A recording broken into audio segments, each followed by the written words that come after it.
bagong laro nga sa Mobile Legends na pwede na natin ma-download at malaro ngayon, ito yung Magic Chess Go Go. Kung nalaro mo nga yung Magic Chess before, panigurado mas magugustuhan mo to kasi mas marami ng hero at mas marami ng synergy. Dagdag mo pa yung mga bagong Go Go cards na may mga special effect na makakatulong sa'yo para masecure yung victory. Bago nga magsimula yung laban, pipili kayo ng specific commander na merong kanya-kanyang specialty. Pagkasimula nga ng laban, minions pa lang makakalaban nyo at pagkatapos nyan, makakakuha kayo ng free item. Syempre, piliin nyo yung item na swak dun sa mga heroes na gagamitin nyo. Sa taas naman, makikita nyo yung pagkasunod-sunod ng battle. Kapag monster, ibig sabihin monster yung makakalaban nyo. Kapag espada naman na dalawa, ibig sabihin players yung makakalaban nyo.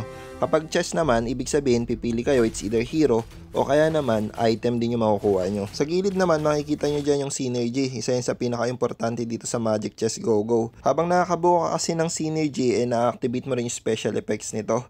Pero hindi all the time may mas maraming synergy mananalo. Yung iba kasi binubuo talaga nila yung 6 na synergy.